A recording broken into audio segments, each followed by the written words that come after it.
देश की बहस आज आप देखेंगे इसका विशेष एपिसोड काशी से, जहां दशाश्वमेध घाट पर मैं मौजूद हूं और आज एक इतिहास रचा गया है। प्रधानमंत्री नरेंद्र मोदी ने काशी विश्वनाथ धाम या काशी विश्वनाथ कॉरिडोर को शिव भक्तों को, देश को समर्पित कर दिया। लेकिन आज जब उन्होंने अपना संबोधन किया तो संबोधन में उन्होंने बताया कि कैसे तलवार की धार पर औरंगजेब ने यहाँ दमन करने की कोशिश की, सत्ता पाने की कोशिश की। उन्होंने सुहेलदेव को भी याद किया और उन्होंने यहाँ पर इतिहास के पन्नों को खंगाला। साथ ही साथ योगी जी ने आज काशी विश्वनाथ धाम के लोकार्पण पर उन्होंने कहा कि हिंदू स्वाभिमान जो है उसकी पुनः स्थापना हो रही है, पुनर्स्थापना हो रही है। लेकिन इस सब के बीच में अब एक नई बहस जो है छिड़ गई है। क्या बीजेपी जो है वो यहाँ पर आध्यात्म, धर्म और साथ ही साथ चुनाव, इनको मिक्स कर रही है? और विपक्ष जो है वो आरोप लगा रहा है, साथ ही साथ राहुल गांधी हिंदुत्व की परिभाषा समझ रहे हैं। तो यहाँ पर बीजेपी पलटवार कर रही है कि उन्हें सिर्फ हिंदुत्व की परिभाषा ही गढ़ना आता है, उन्हें इस्लाम को लेकर कभी कुछ कहना क्यों नहीं आता है। तो एक पूरी की पूरी बहस छिड़ गई है, उस पर हम खास चर्चा करेंगे। हमारे साथ वरिष्ठ पैनल मौजूद रहेगा मेहमानों का। लेकिन सबसे पहले आज काशी के जो धाम, काशी विश्वनाथ धाम है, उसके लोकार्पण के बाद प्रधानमंत्री नरेंद्र मोदी ने अपने संबोधन में क्या कुछ कहा जिस पर विपक्ष की बहुत तंग है। क्यों औरंगजेब को याद करके एक नए विवाद को जन्म यहाँ पर दिया गया है। तो आइए आपको दिखाते हैं वो रिपोर्ट, उसके बाद करेंगे अपने खास मेहमानों से चर्चा। औरंगजेब के अत्याचार, उसके आतंक का इतिहास साक्षी है। जिसने सभ्यता को तलवार के बल पर बदलने की कोशिश की, नए भारत में अपनी संस्कृति का गर्व भी है और अपने सामर्थ्य पर उतना ही भरोसा भी है। नए भारत में विरासत भी है और विकास भी है। भव्य और दिव्य काशी की धरा से पीएम मोदी का ये संबोधन कई मायनों में बेहद अहम है, जिसका एक सिरा सनातन संस्कृति से जुड़ा है तो दूसरा विकासवाद के डोर को और मजबूत कर रहा है। पीएम मोदी ने करीब 5 लाख वर्ग फीट में फैले काशी विश्वनाथ कॉरिडोर के पहले चरण का लोकार्पण किया और बदली हुई काशी में अपने संबोधन को हिंदुत्व, सांस्कृतिक राष्ट्रवाद और विकासवाद के इर्द गिर्द ही रखा। काशी में एक ही सरकार है जिनके हाथों में डमरू है, उनकी सरकार है। सिर्फ देश ही नहीं, दुनिया भी बदली हुई काशी की एक एक तस्वीर की साक्षी बनी। तो शिव साधना में लीन प्रधानमंत्री मोदी की अटूट भक्ति भी देखी। पीएम मोदी ने गंगा में आस्था की डुबकी लगाई और विधि विधान से बाबा का अभिषेक किया। इसके बाद बदली हुई काशी के दर्शन के लिए लग्जरी बोट से सैर सपाटा भी किया। इन तस्वीरों की परिधि सिर्फ पूर्वांचल और यूपी तक सीमित नहीं है, बल्कि गौरवशाली विरासत के बदले स्वरूप की गहराई का अंदाजा सीएम योगी के संबोधन से भी हो जाता है। 1000 वर्षों से जिन विपरीत परिस्थितियों का सामना काशी ने किया, उन विपरीत परिस्थितियों का साक्षी न केवल काशीवासी बल्कि हर भारतवासी रहा है। पीएम मोदी का मिशन काशी है, लिहाजा सियासत भी कहां खामोश रहने वाली थी। पार्टी के अपने ही लोगों ने, उनके अपने ही लोगों ने एक को पैदल पैदल कर दिया और भारतीय जनता पार्टी के उन्हीं के लोगों ने एक को स्टूल पे बैठा दिया। ये भारतीय जनता पार्टी की अंदरूनी लड़ाई है। अंदरूनी लड़ाई की वजह से बहुत सारे लोगों की भाषा बदल रही है। भारतीय जनता पार्टी सिर्फ और सिर्फ चुनावी राजनीति के लिए भगवान काशी में भोलेनाथ को याद कर रही है। देश की बहस में चर्चा करने जा रहे हैं कि काशी के कायाकल्प से कितना बड़ा संदेश निकला है। तो हमारे साथ यहाँ पर खास मेहमान जो हैं इस वक्त जुड़ चुके हैं। हमारे साथ वरिष्ठ पत्रकार विनोद अग्निहोत्री जी इस वक्त जुड़ गए हैं। प्रेम शुक्ला राष्ट्रीय प्रवक्ता हैं बीजेपी के, वो हमारे साथ यहाँ मौजूद हैं। प्रोफेसर संगीत रागी राजनीतिक विश्लेषक के तौर पर हमारे साथ जुड़ेंगे। अभय दुबे राष्ट्रीय प्रवक्ता कांग्रेस के हमारे साथ हैं। कपीश श्रीवास्तव प्रवक्ता हैं समाजवादी पार्टी के, और महामंडलेश्वर नवल किशोर दास जी जो हैं केंद्रीय मार्गदर्शक मंडल बीएचपी से हमारे साथ जुड़े हैं। सबसे पहले अगर ये आयोजन उत्तर प्रदेश का है, काशी विश्वनाथ धाम जो है उत्तर प्रदेश में बनारस में स्थापित है और इसे आगामी चुनावों से भी जोड़कर देख रही हैं विपक्षी पार्टियां, तो कपीश जी, पहला सवाल मेरा आप ही से है। अखिलेश जी दावा कर रहे हैं काशी विश्वनाथ धाम जो है उनके वक्त में इसको मंजूरी मिली थी, लेकिन बीजेपी जब कह रही है कि आप दस्तावेज पेश कर दीजिए कि कहाँ मंजूरी मिली थी, तो वो दस्तावेज नहीं दिखा पा रहे हैं। एक अच्छा प्रोजेक्ट, एक अच्छी पहल बाबा के धाम का सौंदर्यीकरण हुआ है, जिसका सभी को शायद खुशी होनी चाहिए। तो क्या विपक्ष कभी सकारात्मक तरीके से अप्रिसिएशन नहीं कर सकता है? नहीं, सकारात्मक अगर विपक्ष नहीं होता तो हम ये बात क्यों कहते और ये भी क्यों हम कहते कि हम दस्तावेजी साक्ष्य देंगे। दूसरी चीज पिनाक जी हम ये कहना चाहते हैं कि खाता ना वही और भाजपा और मोदी जी जो कहें क्या वही सही? क्या ये गीता और कुरान और गुरु ग्रंथ साहब हैं क्या? मैं तो एक बात पूछ रहा हूँ कि अगर आपको 2015-2016 का बजट मिल सके, क्योंकि आप तो सरकार में हो ना भैया, तो आप निकाल लो। देखो आपकी 40 करोड़ रुपए हम लोगों ने 37 घरों को अधिग्रहण के लिए विस्तार योजना के तहत किया कि नहीं किया? तो कम से कम जो भी सरकारें काम करती हैं वो किसी पार्टी विशेष की सरकारें नहीं होती हैं, वो टैक्सेशन से देश के चलाती हैं, कोई अपने जेब से खर्चा नहीं देती। और अटल बिहारी वाजपेयी जी को ही कम से कम इन्हें याद कर लेना चाहिए, जिन्होंने कहा था कि पूर्ववर्ती किए गए जनता को जो दिखता है, जो सामने आता है, सुनिए ना कपीश जी, जनता को जो दिखता है सामने आता है। आज सबकी आंखों के सामने गंगा मैया और बाबा विश्वनाथ धाम जो है उनके बीच के अवरोध हट गए, भव्यता, उसकी सुंदरता सबको नजर आ रही है। सब काशीवासी जो हैं वो कम से कम ये कह रहे हैं कि वो बीजेपी की विचारधारा से भले ही इत्तेफाक ना रखते हों, वो हो सकता है कि मोदी के प्रशंसक ना हो, लेकिन फिर भी बाबा के इस धाम के लिए वो बधाई दे रहे हैं। नहीं, बिल्कुल, मैं बिल्कुल बधाई देने के लिए हम सभी बधाई दे रहे हैं। और बधाई देने के लिए तो एक चीज सोचना चाहिए ना कि अगर विस्तारीकरण योजना हमने शुरू की तो हमें भी बधाई का अंश मिलना चाहिए। और मैं दूसरी एक बात आपको कहूँ, संपोषणीय विकास क्यों नहीं? क्योंकि अगर विस्तार योजना को आपने ठीक है नाम बदल करके आपने काशी कॉरिडोर कर दिया, वरुणा कॉरिडोर तो हमने भी स्थापित किया था इसी पृथ्वी पर। और अभी तो हमारे प्रधानमंत्री जी कह रहे थे कि यहाँ का शासन डमरू से चलता है, यानी कि सत्ता हमारे शंकर जी चलाते हैं। अरे पूरे विश्व की सत्ता शंकर जी चलाते हैं, शायद उनको इस बात का बोध नहीं है। और मैं दूसरी चीज कहता हूं कि संपोषणीय विकास आपने क्यों नहीं किया? जो 5 वो मंदिर थे, जो प्राचीन मंदिर थे, जिनकी परिक्रमा विश्वनाथ मंदिर के साथ की जाती थी, उनको स्थापित करने का काम पुनः क्यों नहीं किया गया? और नहीं किया गया तो हम लोग की मांग है कि उस परिसर के अंदर वो सारे मंदिर होने चाहिए, चाहे माता पार्वती का मंदिर हो, चाहे अन्नपूर्णा जी का मंदिर हो, चाहे शालिग्राम का मंदिर हो। आपने जो काम था सिर्फ वो आपने फाइलों में आप उसको करने का दावा कर रहे हैं, और जहां पर काशी विश्वनाथ धाम आपको पूरा दिख रहा है आप उसको अप्रिशिएट नहीं कर रहे हैं, उसका श्रेय नहीं दे रहे हैं। विपक्ष आपकी मजबूरियां समझती हूं, आप नए कामों की फहरिस्त बता रहे हैं, लेकिन जो काम हुआ है उसका श्रेय नहीं दे रहे हैं। आप चाहते हैं कि आपको उसका श्रेय मिले जो आपने सिर्फ सोचा भरे, जिसके दस्तावेज अभी आना बाकी है, सबूत मिलने बाकी हैं। क्या वाकई में आप ही ने इसकी नींव रखी थी? लेकिन जिसने ये पूरा का पूरा 33 महीने में जिस सरकार ने ये बनाकर तैयार कर दिया, आप उसको श्रेय नहीं देना चाहते हैं, लेकिन हाँ अपना श्रेय जो है उसका अंश मांग रहे हैं। बहरहाल हमारे साथ प्रेम शुक्ला जी भी जुड़े हुए हैं। प्रेम शुक्ला जी, भाई ये तो इस बात पर कायम है, कह रहे हैं दस्तावेज भी ला देंगे, ये परिकल्पना, ये सोच इनकी थी, श्रेय दीजिए इन्हें। देखिए, उनको अगर वो कल अखिलेश सिंह यादव दावा कर दें कि काशी में गंगा भगीरथ ने नहीं उन्होंने लाई थी, तो किसी को आश्चर्य नहीं होना चाहिए। 2014 में आदरणीय नरेंद्र मोदी जी प्रधानमंत्री अखिलेश सिंह यादव के उत्तर प्रदेश के मुख्यमंत्रित्व के कार्यकाल में ही बने थे, तो आदरणीय नरेंद्र मोदी जी को प्रधानमंत्री बनने का श्रेय भी अखिलेश सिंह यादव लूट सकते हैं कि उन्होंने ऐसा कुशासन उत्तर प्रदेश में चलाया कि 2012 से 2014 में 2 वर्षों के भीतर ही भारतीय जनता पार्टी 10 लोकसभा सीटों से 71 लोकसभा सीटों पर पहुंच गई। तो निश्चित तौर पर उसका श्रेय भी अखिलेश सिंह यादव ले सकते हैं। अखिलेश सिंह यादव यह भी कह सकते हैं कि आदरणीय मुलायम सिंह यादव जी इसलिए जन्मे क्योंकि अखिलेश सिंह यादव जी को उनके पुत्र के रूप में जन्म लेना था, इसलिए उन्होंने ये इस तरह का जो है घटनाएं हुई। तो कोई इस तरह की बातें भी करना चाहे, ये उसकी जो है अभिव्यक्ति की स्वतंत्रता है, कोई अभद्रता भरी बातें कर सकता है। आज आदरणीय प्रधानमंत्री नरेंद्र मोदी जी के संदर्भ में जिस तरह की अभद्र अशिष्ट भाषा का प्रयोग श्रीमान अखिलेश सिंह यादव ने किया, वह बता रहा है कि वो बौखलाहट के गर्त में गिरे हुए हैं और इस कारण वो अनाप शनाप आए साए बाएं कुछ भी बके जा रहे हैं।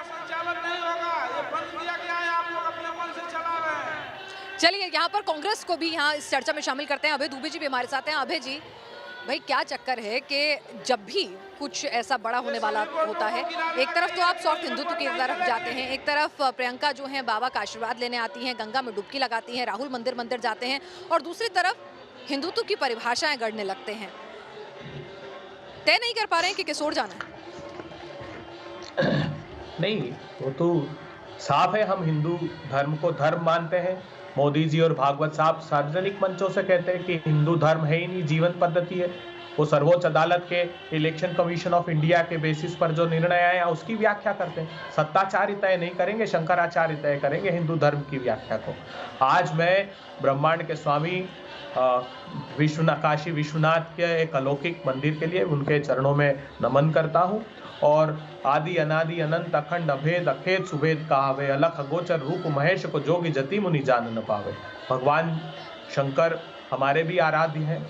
लेकिन मैं प्रधानमंत्री जी से पूछना चाहता हूं, देखिए आपने पूछा राहुल गांधी जी ने जो अंतर बताया है हिंदू और हिंदुत्व का, वो क्या है। इस सृष्टि में दो अनन्य अनुयायी हुए हैं भगवान शंकर के, एक भगवान प्रभु श्री राम और एक रावण। भगवान राम हिंदू को प्रतिबिंबित करते हैं और रावण हिंदुत्ववादी का प्रतिनिधित्व करता है। भगवान राम जब हिंदू का प्रतिनिधित्व करते हैं तो संयम, सदाशयता, सदाचार और वचन की मर्यादा की अच्छा, मुझे एक बात बताइए, बहुत अच्छी बात है कि कौन किसका प्रतिनिधित्व करता है। अभय दुबे जी, क्या कभी इस्लाम को लेकर राहुल गांधी इतने ज्यादा टीका टिप्पणी करते हैं? कभी इस्लाम को लेकर वो इस तरह की व्याख्याएं करते हैं? इस्लाम के रेडिकलाइजेशन पर कभी वो कुछ बोलते हैं? हम अपनी रिसर्च में ट्वीट खंगाल रहे थे कि शायद हमें मिल जाएं, लेकिन कम से कम मुझे नहीं मिल पाया। अगर मैं गलत हूं तो मुझे दुरुस्त कीजिएगा।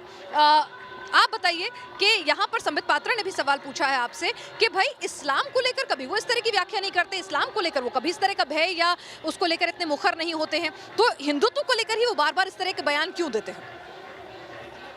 देखिए, उन्होंने स्पष्ट किया कि आज अगर ये जो सत्ताधारी लोग हैं अगर ये इस्लाम को रिप्रेजेंट करते तो हम उस संदर्भित विषय पर बात करते। मैं प्रधानमंत्री जी से सिर्फ आपके माध्यम से 4 प्रश्न करना चाहता हूं। जिस उत्तर प्रदेश में प्रधानमंत्री जी आप हैं, काशी विश्वनाथ भगवान के प्राण प्रतिष्ठा जो है वो उत्तर प्रदेश वासियों में है। आपने मेरे सवाल का जवाब नहीं दिया। आप मोदी जी से 4 नहीं 40 सवाल कर लीजिएगा। पहले मेरे सवाल का जवाब दीजिए कि इस्लाम के रेडिकलाइजेशन पर राहुल जी का कोई ट्वीट क्यों नहीं आता है? क्या इस्लाम का कट्टरपंथ उनको नहीं डराता है? हिंदुओं के मन में भय और तमाम चीजें जो है, कौन सा हिंदुत्व सही कौन सा गलत, वो बताते हैं, लेकिन क्या राहुल गांधी को ये समझ में नहीं आता है इस्लाम का कट्टरपंथ क्या कुछ कहता है? वो उसको लेकर कभी भी ट्वीट नहीं करते हैं, कभी कोई बयान नहीं देते हैं, या सिर्फ आंखों पर पर्दा है कि वही देखेंगे जो हिंदुत्व से जुड़ा हुआ है?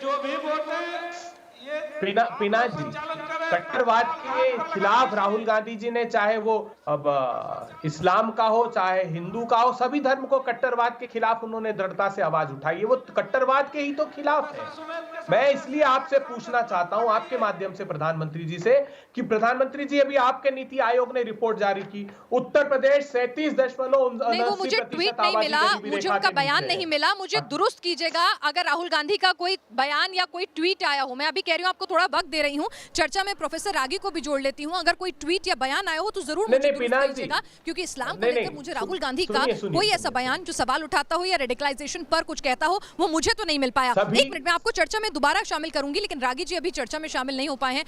प्रोफेसर रागी, यहाँ पर ये जो राहुल गांधी की हिंदुत्व की परिभाषा है, आप भी प्रोफेसर हैं, करीब से हिंदू धर्म को समझते हैं, राजनीतिक विश्लेषक भी हैं, आपको ये परिभाषा समझ में आती है या आप अपने हिसाब से उनकी इस परिभाषा को दुरुस्त करना चाहेंगे?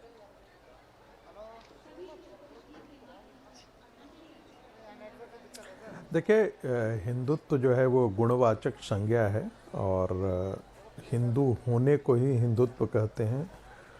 अब देखिए, हर पटकथा में एक हास्य कलाकार होता है। मुझे लगता है राहुल गांधी जी को मैं भारतीय राजनीति का हास्य कलाकार ही मानता हूँ।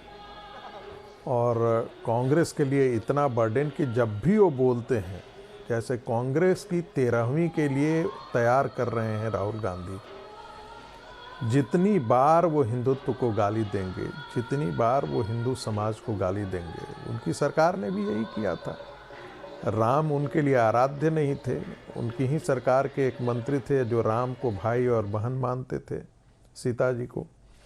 उनकी ही सरकार थे जो उसने राम सेतु को ख़त्म करने की सारा प्रयास किया था।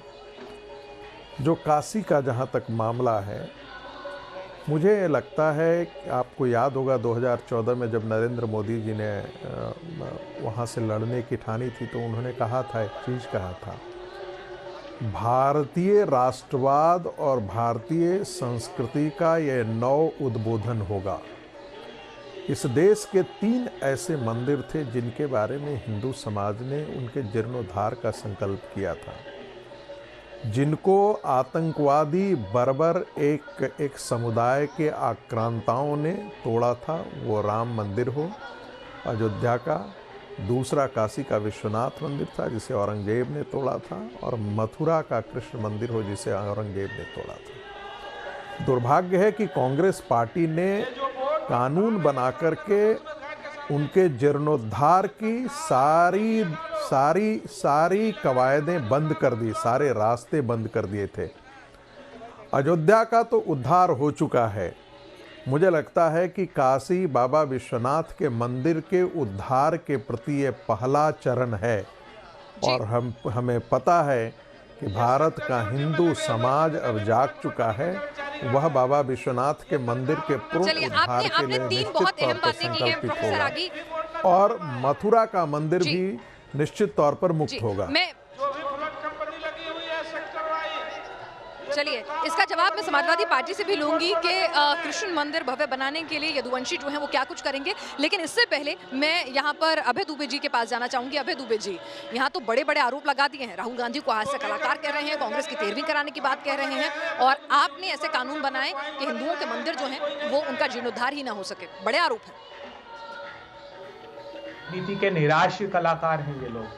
राष्ट्रीय स्वयंसेवक संघ हो, भारतीय जनता पार्टी हो, नरेंद्र मोदी जी हो, अमित शाह साहब हो, मैं पूछना चाहता हूं, राम सेतु के तोड़ने की 1998 में अटल बिहारी वाजपेयी तमिलनाडु गए, जॉर्ज फर्नांडिस साथ में थे, वो भाषण मंच का उठाकर देख लीजिए। उन्होंने कहा मैं अन्नादुराई का स्वप्न साकार करने आया हूं, ये सेतु तोड़ कर रहूंगा। 2000-2001 का बजट प्रोविजन देख लीजिए, जिसमें यशवंत सिन्हा जी जब मंत्री थे, वित्त मंत्री, और उन्होंने राम सेतु को तोड़ने का बजट में प्रोविजन किया। अरुण जेटली साहब नीरी के पास वो रिपोर्ट लेकर गए और कहा कि यही 11th अलाइनमेंट जो राम सेतु है ये हम तोड़ कर रहेंगे। आपने ये कहा लोकसभा में जवाब में आपके संस्कृति मंत्री शर्मा जी ने कि माता सीता के होने के कोई ऐतिहासिक प्रमाण ही हमारे पास नहीं है। मां दुर्गा के अनुयायियों पर मुंगेर में, बिहार में आपने गोलियां चलवाई, और जिन्होंने गोली चलाई उसके पिता को आपने केंद्रीय मंत्रिमंडल में बना दिया, स्थान दे दिया। 10-10 वर्ष के बच्चों की हत्या कर दी। उनका कसूर यह था कि मां दुर्गा की मूर्ति विसर्जित करना सवाल राहुल गांधी पर था,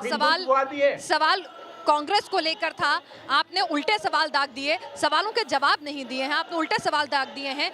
प्रेम शुक्ला जी, यहाँ तो राम को काल्पनिक कैरेक्टर बताने वाली जो पार्टी है वो यहाँ पर कह रही है कि यहाँ पर आप ही के ऊपर सारा दोष मढ़ रही है। जरा इन सवालों के जवाब आप खुद दे दीजिए अभय दुबे जी को, फिर मैं एक बार दोबारा अभय दुबे जी के पास सवाल लेके जाऊंगी जो रागी जी ने उठाए थे। क्या यह सत्य नहीं है कि प्रभु रामचंद्र जी के मंदिर की जगह बाबरी मस्जिद बनाने का संकल्प संसद में कांग्रेस ने लिया था? क्या यह सत्य नहीं है कि प्रभु रामचंद्र जी को काल्पनिक बताने का दुष्कर्म सर्वोच्च न्यायालय में शपथ पत्र दायर करके श्रीमती सोनिया गांधी की सखी श्रीमती अंबिका सोनी ने के मंत्रालय ने किया था कि नहीं किया था? क्या यह सत्य नहीं है कि मंदिर में जाने वाले लड़कियां छेड़ते हैं, ये श्रीमान राहुल गांधी का वक्तव्य था? क्या यह सत्य नहीं है कि इन्होंने जो है श्रीमान राहुल गांधी ने अमेरिकी राजदूत से ये कहा कि लश्कर तोयबा से इस देश को खतरा नहीं है, इस्लामी आतंकवाद से इस देश को खतरा नहीं है, हिंदुओं से खतरा है? तो ये जो पार्टी लगातार लक्षित हिंसा विधेयक लाने की योजना किसकी थी? 30,000 जिन मंदिरों का विध्वंस मुगलों ने किया उनको कांग्रेसी संरक्षण देने के लिए धर्मस्थल विधेयक लाने का कुकर्म किसने किया था? वो कांग्रेस थी कि नहीं थी? कृपा करके अभय दुबे जी इसका उत्तर दे दें कि 30,000 जिन मंदिरों का ध्वंस आतंकियों ने किया, आतंकियों के आका आक्रांताओं बाबर, औरंगजेब, अकबर इत्यादि ने किया, वो उस विध्वंस के लिए जो मुगलों ने किया, उसके पहले की जो अन्य सल्तनतें थी इस्लामी, उन्होंने किया, उन मंदिरों को पुनर्स्थापित करने की बजाय वो मस्जिद या मकबरे ही बनी रहेंगी। क्यों आन पड़ रही है? अखिलेश जी आप पर ये भी आरोप लगा रहे हैं कि आप भगवान कृष्ण का जप इसलिए कर रहे हैं, उनके मंदिर निर्माण की बातें इसलिए कर रहे हैं क्योंकि आप मुश्किल में हैं। वही भगवान को याद करता है और वही इतिहास के पन्नों को टटोलता है। नहीं, हम तो हमेशा से प्रभु रामचंद्र को, भगवान श्री कृष्ण को, भगवान विष्णु को, भगवान शिव को याद करते रहे हैं। ये कोई नई बात नहीं। जब अखिलेश सिंह यादव के अब्बा जान श्रीमान मुलायम सिंह यादव जब राम भक्तों पर गोलियां चला रहे थे तो कोई चुनाव नहीं था। भारतीय जनता पार्टी के आह्वान पर हजारों की संख्या में कार सेवक अयोध्या में निशस्त्र होकर शांतिपूर्वक कार सेवा करने गए थे। श्रीमान मुलायम सिंह यादव ने 2017 के विधानसभा चुनाव में यह स्वीकार किया मुस्लिम जमात के सामने, यदि आवश्यकता पड़ती तो हम और हिंदुओं की राम भक्तों की हत्या करवा देते, लेकिन मुसलमानों का जो हित है, विकास के मॉडल की बात करने के, विकास और धर्म के समागम की बात करते करते आपको भी क्यों इतिहास में जानने की जरूरत पड़ गई है? कपीश जी मुझे एक बात बताइए, ठीक है, एक मिनट, बिल्कुल मैं आपके पास आऊंगी, लेकिन कपीश जी मुझे एक बात बता दीजिए कि आपकी जब सत्ता थी, और ये सवाल मेरा अभय दुबे जी से भी है, आज जो काम हो रहा है वो पहले भी हो सकता था, ऐसा नहीं है कि काशी आपको तब नजर नहीं आती थी। काशी की बदहाली, उसकी टूटी फूटी सड़कें, उसके नंगे तार, उसकी संकरी गलियां, काशी विश्वनाथ धाम के आसपास का जो इलाका है वो क्या अखिलेश जी को नहीं दिखा, कांग्रेस पार्टी को नहीं दिखा? तो ये तकलीफें तो जस की तस थी ना। अगर आज किसी ने वो तकलीफें देख के 33 महीने में काम कर दिया है तो हक बनता है उसका श्रेय लेने का। आपकी नाकामी है कहीं ना कहीं, आपने नेग्लेक्ट किया तभी तो वो श्रेय ले रहे हैं। आपने करवा दिया तो ये कैसे बनवा पाते? ये कोई अदालत में लंबित मामला थोड़ी था। पिनाक जी सबसे पहली चीज तो ये है कि विकास को अनुक्रम में देखा जाना चाहिए, और इसलिए देखा जाना चाहिए कि जब रोड बनती है तो टूटती भी है। हमने कौन सी गलियां नहीं बनवाई थी बनारस की, हमने कौन सी गलियां नहीं बनवाई थी? हमने अंडरपास के तार तक जो संजाल बिछे थे उसको अंदर करने का काम समाजवादी पार्टी की सरकार ने किया था। और मैं बार बार आपसे आग्रह कर रहा हूं, सरकार में ये हैं, ये आरोप ना लगावें। आप 2015-2016 का बजट उठा करके देख लें इसके विस्तारीकरण का, आपको समझ में आ जाएगा। वरुणा कॉरिडोर हमारा ही किया हुआ है, क्यों नहीं लाभ लेना चाहते हैं? और क्यों बार बार जाकर के अयोध्या के पीछे छिपते हैं, कभी मथुरा के पीछे छिपते हैं? अरे मैं तो पूछना चाहता हूं माननीय मित्रों से कि जब आप पर अदालत में केस चला गया तो लाल कृष्ण आडवाणी जी ने, उमा भारती जी ने, स्वाधीन रिजम्बरा जी ने क्यों एफिडेविट दी कि साहब वो एक्टिविस्ट और टेररिस्ट का काम था, वो भारतीय जनता पार्टी का काम नहीं था? इन्होंने एफिडेविट दिया है, यानी वो कार्यसेवक नहीं थे, वो आतंकी थे, ये बता रहे हैं। और शिवसेना बैन हुई थी क्योंकि शिवसेना ने कहा कि ये हमारे कार्यकर्ता थे। देखिए आपने मेरे सवाल का जवाब आप ये कह रहे हैं कि आपने एक परियोजना सोच ली, मन में कल्पना कर ली, जमीन पर कुछ बना नहीं, लेकिन श्रेय आपको देना चाहिए। किया है। नहीं, एक मिनट पिनाक जी, मेरी भी बात हो जाने मैं यही सवाल कहते हैं जिसका कोई तथ्यात्मक चीजें नहीं होती हैं और ना ये जवाब दे पाएंगे। मैं तो पूछ रहा हूं, भगवान श्री राम के अगर आप स्मरण करने वाले अगर हैं तो आप कैसे इस समय संजय निषाद के साथ हैं, जिन्होंने उनके पितृत्व पर सवाल उठा के माता कौशल्या के कोख को गाली देने का काम किया है? इसको भोजपुरी में कहते हैं माँ की गाली देना। रुकिए, एक सेकंड रुकिएगा यहाँ पर कपीश जी। यहाँ पर कोई मौजूदा स्थिति की बात करके राजी नहीं है, कोई इतिहास के पन्ने टटोलना चाहता है, मौजूदा सवालों के जवाब नहीं दे रहा है।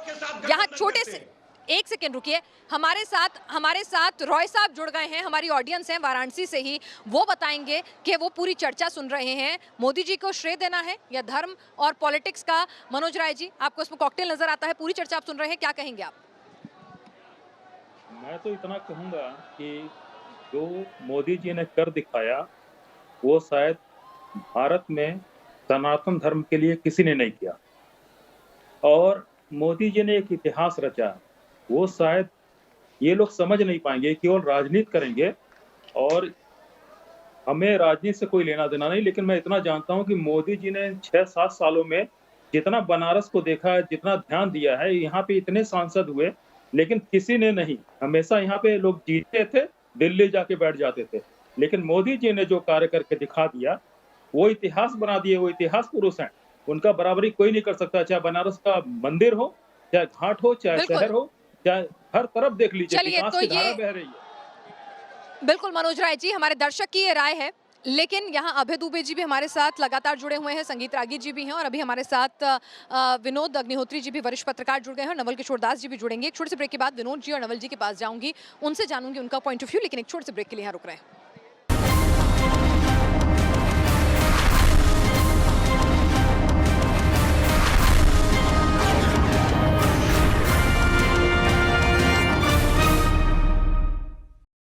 देश की बहस में हम लगातार आपको दिखा रहे हैं काशी विश्वनाथ धाम के लोकार्पण के बाद और प्रधानमंत्री नरेंद्र मोदी के संबोधन में औरंगजेब के जिक्र के बाद जिस तरह से एक पूरी नई बहस जड़ गई है। यहाँ पर सवाल उठ रहा है कि ये धर्म और विकास का मॉडल है या फिर धर्म और राजनीति का कॉकटेल है। चुनावों से पहले राहुल गांधी का कंफ्यूज्ड सॉफ्ट हिंदुत्व की परिभाषा और साथ ही सबके बीच में समाजवादी पार्टी जो है वो कहाँ खुद को पा रही है। इन तमाम सवालों के जवाब हम राजनेताओं से ले रहे हैं। इस वक्त हमारे साथ वरिष्ठ पत्रकार विनोद अग्निहोत्री जी भी जुड़ गए हैं।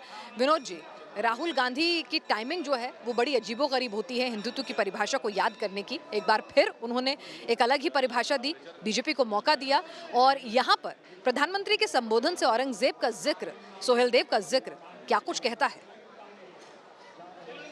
देखिए पीनाथ जी, सबसे पहले तो काशी विश्वनाथ धाम का जो जीर्णोद्धार हुआ है उसके लिए निश्चित रूप से सरकार बधाई की पात्र है और ये प्रधानमंत्री जी का ड्रीम प्रोजेक्ट था जिसको उन्होंने पूरा किया है। अब इसमें बहुत सारा काम बाकी होना है, लेकिन लोकार्पण बोनस का करके ये एक संदेश दिया है। तो ये इससे किसी को कोई एतराज होने का कोई प्रश्न नहीं है, क्योंकि कोई विवाद का विषय नहीं था, यहाँ कोई मुकदमा नहीं था, यहाँ कोई जमीन का झगड़ा नहीं था अयोध्या की तरह। इसलिए जो है इस पर किसी को कोई एतराज नहीं होना चाहिए। रही बात ये कि अब ये सवाल उठ सकता है कि साहब इसका जो है अभी काम पूरा नहीं हुआ है तो अभी लोकार्पण क्यों हो रहा है। जाहिर है लोकतंत्र में राजनीतिक दल जो भी फैसले लेते हैं उसके पीछे चुनावी तकाजे तो होते ही हैं। कोई भी पार्टी हो जो सत्ता में होती है वो चुनावी तकाजों के हिसाब से ही अपने फैसले और अपने निर्णय लेती है। तो उसमें चाहे भारतीय जनता पार्टी हो, चाहे समाजवादी पार्टी हो, चाहे कांग्रेस पार्टी हो, जब जिसको मौका मिलता है वो अपने चुनावी तकाजे के हिसाब से अपना निर्णय लेती है।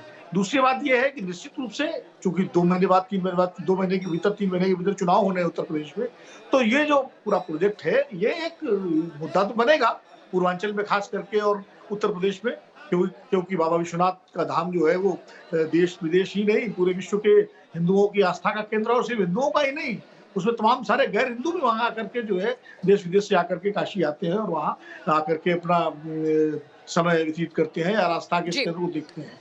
तो निश्चित रूप से इसका एक महत्व है, लेकिन साथ साथ ये भी है कि राजनीतिक की जहां तक बात है, जैसे औरंगजेब का जिक्र आज किया प्रधानमंत्री जी ने, तो औरंगजेब का जिक्र ना भी करते तो भी कोई मतलब उसमें नुकसान नहीं था, लेकिन वो इसलिए जिक्र किया ताकि एक राजनीतिक एक आइडेंटिटी की जो पॉलिटिक्स है इस देश में चल रही है, कभी कास्ट आइडेंटिटी की, रिलीजियस आइडेंटिटी की, पहचान की राजनीति वो तेज हो, और वो बहुत सलीके से इस मामले में भारतीय जनता पार्टी जो है उसको उठाती है। पिछले चुनाव में आप याद कीजिए होली और रमजान का मुद्दा जिसे उठा, तो अब औरंगजेब का जिक्र आ गया, शिवाजी का जिक्र आ गया। ठीक है, सब इतिहास के पन्नों में चीजें दर्ज है, उस पर तमाम सारे बहस और मुबाहिसे हो सकते हैं कि औरंगजेब ने क्या किया और किसने क्या किया। ये अलग बात है कि औरंगजेब के आदेश में मंदिर तोड़ा गया था, लेकिन उस मंदिर को तो जिस सेना ने तोड़ा था वो राजपूतों की सेना थी, क्योंकि कलकत्ता से वही सेना लौट रही थी और उसने जो है ये किया था। तो अब ये अलग इतिहास के विवाद के विषय हैं।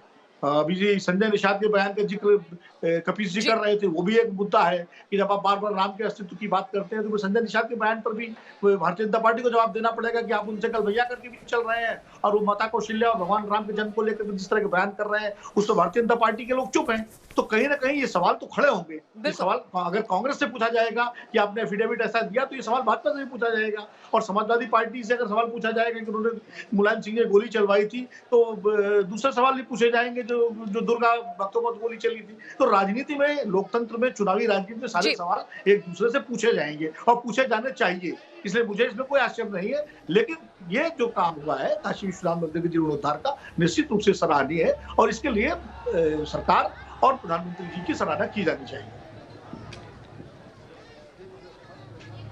बिल्कुल, अभय दुबे जी हमारे साथ हैं। अभय दुबे जी, जरा एक बात बता दीजिए कि यहाँ पर आपने अभी तक, मैंने आपको पूरा वक्त दिया ये सोचने के लिए, ये मंथन करने के लिए कि क्या राहुल गांधी ने इस्लामिक रेडिकलाइजेशन, इस्लाम की परिभाषा या उस पर इतना गूढ़ चिंतन या चिंता व्यक्त करते हुए कभी कोई ट्वीट या बयान दिया? मैं पीनाथ जी आपकी परेशानी समझ सकता हूँ, इसलिए आप इतना चिंतित हैं इस्लामिक रेडिकलाइजेशन से, क्योंकि भारतीय जनता पार्टी की अन्यथा नाकामी बाहर आएगी, जो मैंने 4 बार कोशिश की जिसमें आपने रोक दिया। देश को जानने चाहिए वो तथ्य और सत्य। अभी एक विनोद अग्निहोत्री जी ने एक नाम नहीं बताया, नरेश अग्रवाल का, जिसने कहा था कि रम में राम और विस्की में विष्णु बसते हैं। वो वक्तव्य देने के बाद भाजपा ने गले लगा लिया कि हाँ सबसे अप्रोप्रिएट आदमी है, इसको भाजपा ज्वाइन कराना चाहिए। मैं प्रधानमंत्री जी आपसे छोटे छोटे से 5-6 सवाल करना चाहता हूं। आज आपने आत्मनिर्भर भारत की बात की, मैं भी अपने प्रधानमंत्री जी से प्रभावित था। मैंने कहा मैं देखूं तो सही प्रधानमंत्री जी ने क्या आत्मनिर्भर भारत का काम किया।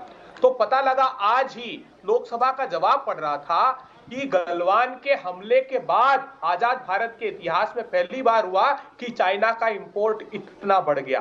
वो बता रहे 2014-15 में जो 60 बिलियन यूएस डॉलर था वो 65.21 बिलियन यूएस डॉलर हो गया।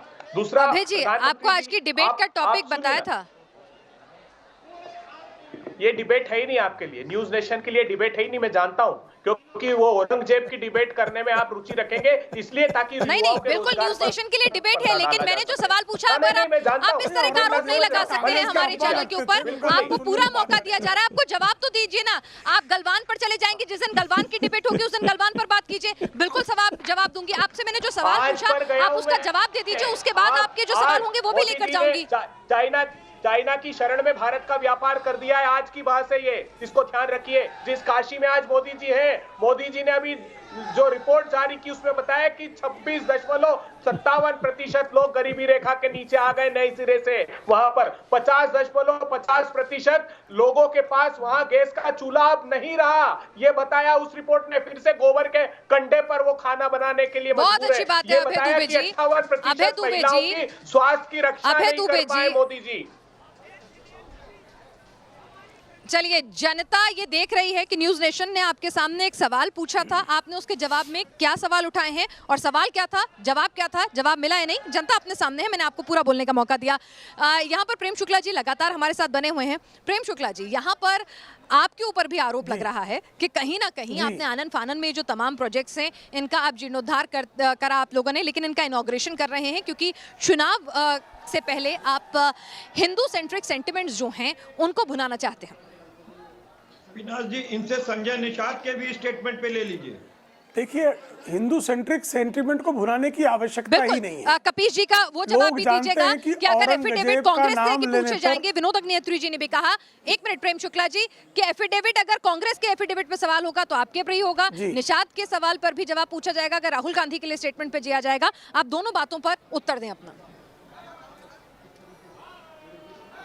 जी, पहला कौन सा उत्तर दूं स्पष्ट कर दे पीना जी, मैं उस तरह दे देता हूं, कोई इश्यू नहीं है, क्योंकि मेरे पास दोनों के उत्तर हैं। आप दोनों उत्तर दे दीजिए, मैं आपको पूरा वक्त दे रही हूँ। मेरे पीछे काफी शोर हो रहा है तो मैं आपकी आवाज ढंग से सुन नहीं पाई। जी जी जी, आप निषाद जी को पहले उत्तर दे दीजिए। जी जी, धन्यवाद। देखिए भारतीय जनता पार्टी जो है उसका हमेशा से सांस्कृतिक राष्ट्रवाद, उसका जो पंच तत्व है उसमें एक प्रमुख तत्व है। और हम अयोध्या में भव्य दिव्य राम मंदिर के निर्माण के लिए कोई चुनाव आए ना आए, भव्य दिव्य मंदिर निर्माण हमारा जो है 1989 से संकल्प था। 2021 में वह संकल्प साकार होता हुआ स्पष्ट तौर पर दिखाई दे रहा है। हम कहते थे कि मथुरा का विकास करेंगे। मथुरा में देखिए पिछले जो है 5-4.5 वर्षों में क्या वहाँ विकास की गंगा बही है कि नहीं बही है। हमने काशी में विकास का संकल्प लिया था और काशी में परिवर्तन हुआ है कि नहीं, भी आपके ही दर्शक मनोज राय ने स्पष्टता से बताया। अब हम चूंकि हमारा बहुत स्पष्ट है, हम हिंदुत्व को, सांस्कृतिक राष्ट्रवाद की चेतना को जागृत करने का एक मंत्र मानते हैं और हम उसको अंगीकार करते हैं। हमने कभी अपने हिंदुत्व को नहीं छिपाया हुआ है। लेकिन जो लोग मुस्लिम अल्पसंख्यक सेल के सिर्फ हिंदुत्व से ही जागृत होता है, निश्चित नहीं, हिंदुत्व जो है राष्ट्रवाद को जागृत करने का मेरुदंड है, क्योंकि हिंदुत्व की जो व्याख्या की है सर्वोच्च न्यायालय के विद्वान न्यायाधीश जस्टिस JS वर्मा ने, वो कहा वो भारतीय सांस्कृतिक जीवन शैली। ये कोई मेरा विशेष मैंने विश्लेषण नहीं किया है, ये सर्वोच्च न्यायालय के विद्वान, कोई माँ बहन की गाली नहीं देता। ये जो है ये अखिलेश सिंह यादव देते हैं। माँ बहन की गाली देना ये समाजवादी पार्टी का कल्चर है साहब। माँ बहन की गाली देना ये समाजवादी से बुलवा लीजिए, अब माँ बहन की गाली देने वालों से बुलवा लीजिए, और संत पुलिस वालों पर हमला करने वालों से बुलवा लीजिए, हत्यारों से बुलवा लीजिए, राम भक्तों की हत्या में गौरव महसूस करने वालों से बुलवा लीजिए। जो अखिल भारतीय हिंदू महासभा के राष्ट्रीय अध्यक्ष हैं वो न्याय यात्रा निकाल रहे हैं, शंकराचार्य जी न्याय यात्रा निकाल रहे हैं, धर्मदास जी न्याय यात्रा निकाल रहे हैं कि साहब राम मंदिर ट्रस्ट में लंठों को जगह दी गई लेकिन संतों को जगह नहीं दी गई और ये भ्रष्टाचार करने के लिए किया गया है। औरंगजेबी हरकत करते हुए स्वामी चलिए आप दोनों के आरोप प्रत्यारोप के बीच में हमारे साथ अभी सिंह जी एक दर्शक जुड़ गए हैं लखनऊ से हमारे। सुनिए ना, एक मिनट सुनिए। लखनऊ से हमारे दर्शक जुड़ गए हैं, जरा वो पूरी डिबेट देख रहे हैं, उनका क्या कहना है इस पर जरा वो भी सुन लेते हैं, फिर इस डिबेट को आगे बढ़ाएंगे। हेलो, इस मुद्दे पे क्या कहना है? राजनीतिक लेके कोई मतलब ही नहीं है। राजनीति इस चीज को राजनीतिक मुद्दा बनाने का कोई मतलब ही नहीं है, समझ रहे हैं? ये तो हमारे योगी जी, सीएम योगी जी ये तो अपना फर्ज निभा रहे हैं, वो कर्तव्य कर रहे हैं हिंदुत्व के प्रति, और चाहे कोई भी हो इसके प्रति तो सारी पब्लिक और सारी जनता बहुत ही खुश है इस चीज को लेके। इसमें तो कोई भी बिल्कुल थोड़ा सा भी राजनीतिक चीजें नहीं होनी चाहिए कि कोई भी इस चीज पे टिप्पणी करे। चलिए, तो आप कह रहे हैं सब कुछ सही है। यहाँ पर हमारे साथ प्रोफेसर रागी भी लगातार जुड़े हुए हैं। प्रोफेसर रागी, यहाँ पर आपने कांग्रेस के राष्ट्रीय प्रवक्ता अभय दुबे जी के भी तमाम बयान सुने, आपको अपने सवाल का जवाब मिला?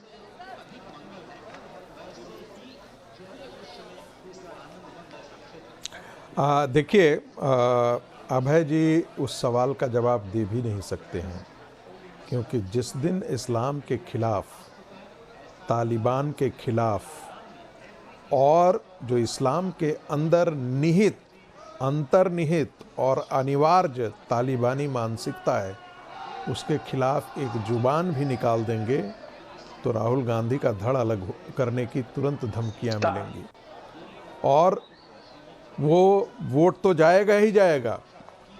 इसलिए वो डरते हैं। चूँकि हिंदू समाज डराता नहीं है, इसलिए हिंदू समाज को गाली देना ये अफोर्ड कर सकते हैं। जिस दिन ये मुस्लिम समाज के खिलाफ एक भी बात बोलेंगे, ये पैरों तले कुचल दिए जाएंगे।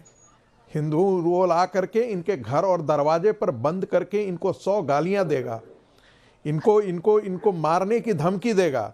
और मुझे नहीं लगता है कि राहुल गांधी में इतना नैतिक आदर्श है कि वो सच कह सकें इस्लाम के बारे में, इस्लामिक आतंकवाद के बारे में, इस्लामिक कट्टरता के बारे में, क्योंकि उनके पुरखों ने उसी इस्लामिक कट्टरता को नर्चर करके, परवरिश करके और राजनीति की फसल काटी है। ये मुखौटा लगाकर बैठते हैं सत्ता में। फरवरी 2020 पूरे विश्व में सबसे बड़ा तालिबानी समर्थक कौन है जानती हैं? भारतीय जनता पार्टी की सरकार। उन्होंने एमईए ने लेटर जारी किया फरवरी 2020 में कि तालिबान के अफगान में आ जाने से वहां पर सुअवसर विकास के पैदा होंगे। यह ऑफिशियल प्रेस नोट है उनका। ये जानते थे जब तालिबान को सत्ता सौंपी जा रही थी, तब ये गवाह थे वहां दोनों अवसरों पर जब ये निर्णय हुआ।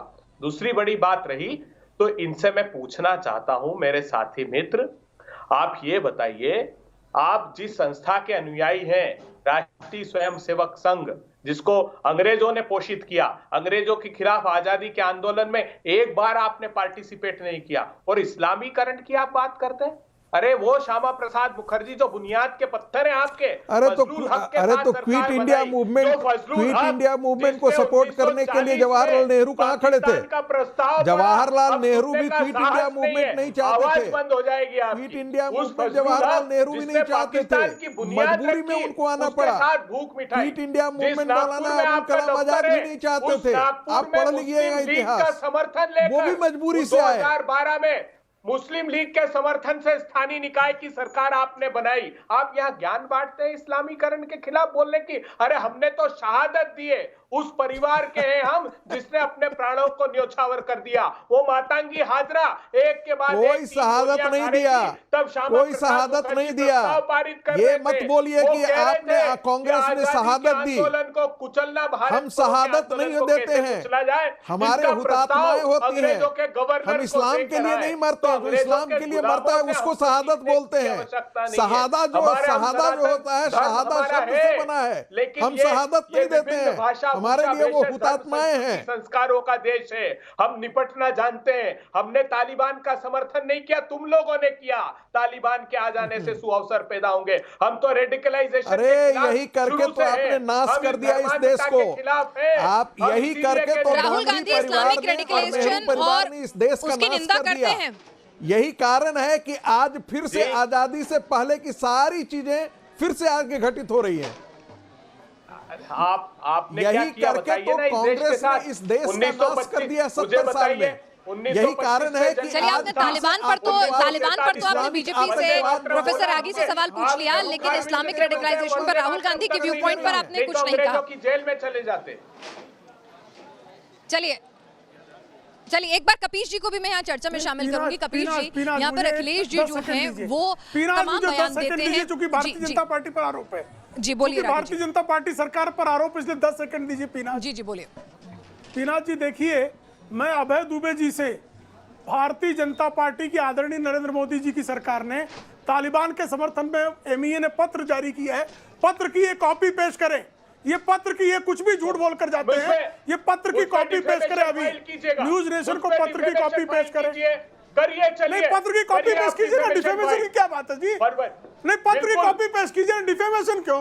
मतलब आप झूठ बोल रहे हैं, आप झूठ बोल रहे हैं, आप लंपट हैं, ये आप लंपटता कर रहे हैं। आप दिखाइए ना, ये न्यूज चैनल को दिखाइए। आप जिस जो संदर्भ कर रहे हैं, जिस पत्र का आप संदर्भ दे रहे हैं, क्योंकि ऐसा कोई पत्र मौजूद नहीं है, ऐसा कोई बयान नहीं है, ये झूठ है, कांग्रेसी लंपटता है, ये कांग्रेसी लंपटता। आप दिखाइए ना, आज आप पत्र दिखाइए, पत्र दिखाइए, आप पत्र दिखाइए, पत्र दिखाइए। आपको सोनिया गांधी की कसम पत्र आपने आप कतर गए, राहुल गांधी की कसम पत्र दिखाइए, पत्र दिखाइए। अगर आपको सोनिया गांधी में विश्वास है तो पत्र दिखाइए, सोनिया गांधी की शपथ, पत्र दिखाइए, पत्र दिखाइए, पत्र दिखाइए, पत्र दिखाइए।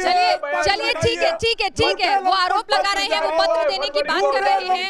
आपने अपना व्यू पॉइंट रख दिया प्रेम शुक्ला जी। यहाँ पर सोनू बत्रा, ठीक है, वो कह रहे हैं वो पत्र भेजेंगे, रुकिए ना, वो कह रहे हैं वो पत्र भेजेंगे। ठीक है प्रेम शुक्ला जी, आपने अपना विरोध पुरजोर तरीके से रख दिया, आपने अपना पुरजोर तरीके से विरोध रख दिया। मैं कपीश जी के पास भी जाना है मुझे। सुनिए ना, एक मिनट रुकिएगा जरा। हमारे साथ हमारे एक दर्शक भी जुड़ गए हैं, सोनू बत्रा है गाजियाबाद से।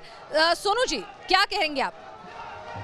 मैं कहना चाहता हूं कि जिस हिसाब से काशी में गए हैं प्रधानमंत्री नरेंद्र मोदी जी, ये हमारे देश के लिए बहुत अच्छी बात है और हमारे देश को ऐसे प्रधानमंत्री की ही जरूरत है। और साथ साथ जैसे ही उत्तर प्रदेश में योगी आदित्यनाथ सरकार ने बहुत अच्छा किया है, उस हिसाब से कोई नहीं कर सकता। योगी और मोदी की इस देश को बहुत ज्यादा जरूरत है, इस देश को बहुत ज्यादा जरूरत है। अगर इनके अलावा कोई और नेता आता है तो वो इस देश को खा सकता है। ठीक है, चलिए आपकी ये सोच है, आपकी एक पसंद हो सकती है, लेकिन यहाँ हमें चर्चा करनी है, हमें हर एक का पक्ष सुनना है, हर एक की बात सामने रखनी है। अखिलेश यादव जो हैं वो भी हिंदू धर्म को लेकर अपने बयान दे देते हैं, टिप्पणी दे देते हैं। यहाँ संबित पात्रा कह रहे हैं कि आज काशी विश्वनाथ धाम के लोकार्पण के साथ ही औरंगजेब बौखला गए हैं। तो ये औरंगजेब कौन है? और अखिलेश भी हिंदुत्व को लेकर तो सबको समझाने आ जाता है कैसा होना चाहिए, क्या होना चाहिए, क्या ठीक है, क्या गलत है, लेकिन इस्लाम को लेकर ये बयान कभी क्यों नजर नहीं आते? ये सवाल कपीश जी आपके पास लेकर आऊंगी एक छोटे से ब्रेक के बाद।